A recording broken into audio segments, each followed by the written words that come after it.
Before we get into today's video, I do want to let you guys know that this video is for educational purposes only. Please remember to be kind to everybody everywhere in your everyday life, in your home, in the grocery store, and especially in the comment section down below. Please do not show hate to anybody, anywhere.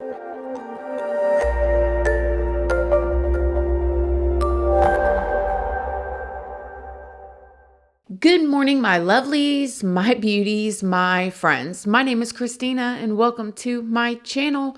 If you're new here, thank you so much for clicking on this video. I really hope that you will subscribe, stick around, take a chance in hearing some things that I have to say. And if you are a returning subscriber, y'all already know, y'all are my babies. So good morning, good morning, good morning. How is everybody doing today? I hope you all are having an amazing day. So we have the autopsy and the coroner's report on Kiely Rodni. It was released yesterday on Thursday, October 13th, 2022, and her passing has been ruled an accident. Now we're going to get into it here in this video. I'm going to go over a couple things that I found interesting and catch you guys up if y'all haven't either seen the report yet or heard of anything, or even if you have, we're going to go over it today. Some of the things that I think is the most important to me.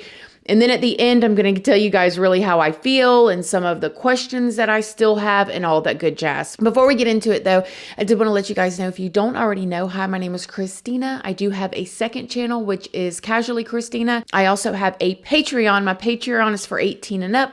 Over there, we talk about more personal story times. We also go live over there, and we have a $2 tier over there where all the true crime stuff that cannot go on to YouTube here because of their terms and policies, that goes over there, along with, like, right now we've been going over some sea theories and stuff like that if you're into that type of thing.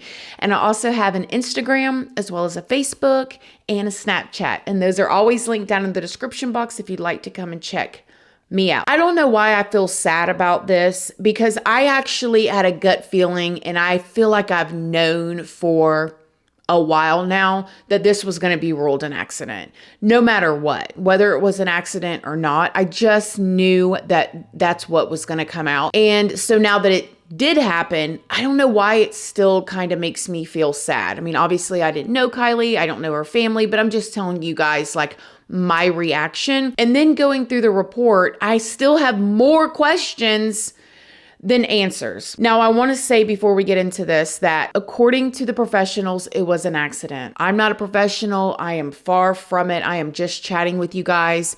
And no matter how you feel about how this case is now ending, please just be kind. Don't reach out to the family. Don't, argue with anybody about it. Like, it is what it is. We have watched this kind of thing happen with other cases before, and the sting is still there even after it's over with all of them. And just because I had other thoughts doesn't mean I was right. Still doesn't mean I was right. I could, even the feeling that I have, the pit in my stomach I have about this does not mean I'm right. I'm just an outsider looking in. So keep that in mind too. Now, the first thing about the report is it was deemed an accidental drowning. And we're going to get more into that later. So just stay with me and remember that I told you that. Something else that I found was interesting about this report is that she was indeed fully dressed. There was a ton of rumors going around on the internet that she was not dressed, that her bodysuit was found. And I do believe that the woman that called the cops to say that she saw this bodysuit or whatever, I do believe that her intentions were good. And maybe that's why the cops never came, because they knew that she was fully dressed. But nevertheless, Kiely Rodni was fully dressed. She had on, her bodysuit and her pants, and she was missing one shoe, but she was fully dressed. Another thing that I found was interesting is in the report, it said that there was no injuries to her head or really her body. So that kind of eliminates the notion or the thought that she was in a fight there. I know that there was a ton of rumors that she had possibly gotten into a fight there with maybe some of the girls that we seen, or even some of the people there at the party, because some of the kids that were at the party did say that they were having friendly fights. And I know a lot of y'all don't understand that. I do. We did that in our neighborhoods. So there were people that were thinking that maybe Kiely got jumped or beat up. But according to this report, she didn't. Something else that we already knew, but is just annoying to see on paper was that the car had been flipped underwater and then pulled out on the wheels when, other professionals or people that do this on a regular basis say that the best thing to do would be, to close up all the windows, like put plastic over them or whatever to keep them protected. That way, when you pull the vehicle out, nothing comes out of them. And then also we heard AWP say that they never flipped the vehicles over to pull them out, but nevertheless, they flipped the vehicle over in the water, and we all know a lot of the stuff came flying out the windows. Now, in the toxicology report, which I thought that they were not going to release this, I'm really glad that they did.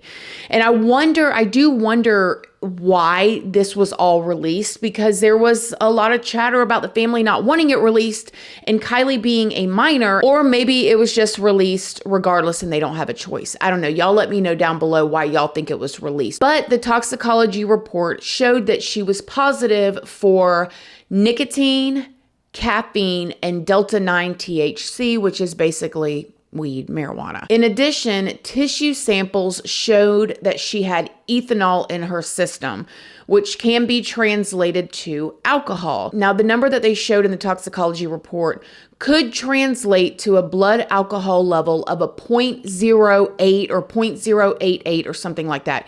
Here in the United States, the legal alcohol limit to drive is 0.08. So this right here is something that is confusing me. And mind you guys go do your own research, form your own opinion. I ain't no specialist or anything, okay? This is just from my research, and we all know how I am, okay? When the body breaks down, it produces a chemical that can kind of show as ethanol. So that would tell us, the way that I'm understanding it, is that she was not drunk. If she was in that water for 2 weeks, and her blood alcohol level after being pulled out was just at the legal limit with what the body does and produces that substance, she wasn't drunk. Now, she may have been high out of her mind. And that would bring me back, if this is all accurate, that would bring me back to one of the friends doing the interview with the news reporters and saying that there were other kids there that were kind of like pressuring her and maybe other people there to do these like bong hits where they were just like smoking a lot. But it does not look like she was drunk at all. I did watch a video that a woman did driving on those roads, and they do look kind of hard to see in the dark. I know AWP said that there was a huge difference, and maybe for somebody like AWP or somebody like Kiely who lives in that area, they know the roads really well, but it looks like they really need some street lights out there. If you can drive into the water that easy and it is pitch black dark out there, you guys. I mean, you can only see as far as your headlights will shine in front of you. And those roads are so rocky, but it just doesn't make sense.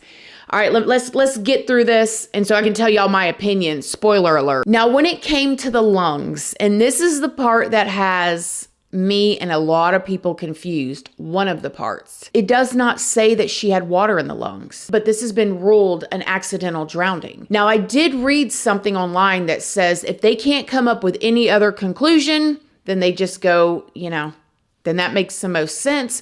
But why wasn't there water in her lungs? Wouldn't she have gasped for that last breath? Unless I'm reading it wrong, you guys let me know down below. But the lungs part of her autopsy had one of the least amount of details in it.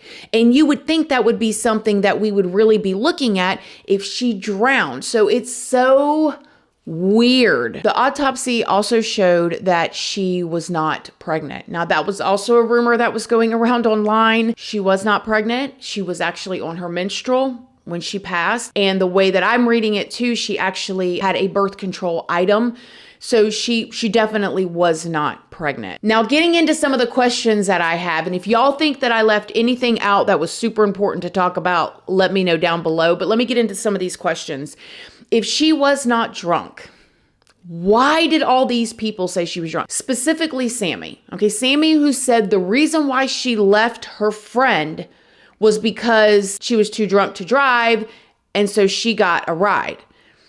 That doesn't make any sense. Now, I do want to say with Sammy, I don't necessarily know if she had anything foul to do with this. She could just be a person that was trying to put herself in the spotlight and make herself known. And so she was just saying all of these things and coming up with these stories in order to, I don't want to say who I compare her to, but she really reminds me of somebody else that we've talked about in the past. I don't know her, but I'm just like the way that she carried herself in this situation. But she said she was supposed to ride home with her, but that she was too drunk. And she figured she would either get a ride or stay the night there. This report shows she was not drunk. She wasn't. I mean, the body naturally produces that ethanol when it's decomposing. Even if she did have alcohol in her system, when you add on that ethanol and it just barely went over the legal limit to even drive, she wasn't drunk, which is crazy when you think about it. Because all of us had thought, well, if she did drive in there, she was probably drunk. She wasn't drunk. And this is why I say I have more questions than answers at this point. Like, how could they deem this a drowning with no water in the lungs? You know, how could people say that she got drunk and drove when she didn't have a drunk amount of alcohol in her system? I wasn't there though. I don't know. She could have very well just drove in that water all by herself. That's what that video shows. The last video that we did, it shows a car driving into the water at the exact same time. There are people online, including one of my friends, who believes that that video is not real. But then there's a lot of people that do believe that it is real. So those things do line up to it being her car drove in there. But then again, you have the question, was she alone? What happened? It's all so confusing. And I think that the lack of trust in the investigators there is what makes this even worse. So there it is, you guys. It was deemed and ruled an accidental drowning. Sad. At the end of the day, though, I do hope that her soul is in heaven. I hope that she is at peace. And I hope that anybody that cares about her is able to move on as well. But unless there's something groundbreaking on this case after this, I guess that will be it for the Kiely Rodni case. And we'll be on to the next one. I love you guys. I hope you guys are having a great day. And I will see y'all in the next video. Love you guys. Bye. We are dreaming in the dark. We are nothing more than dust. Search but you stay lost. We are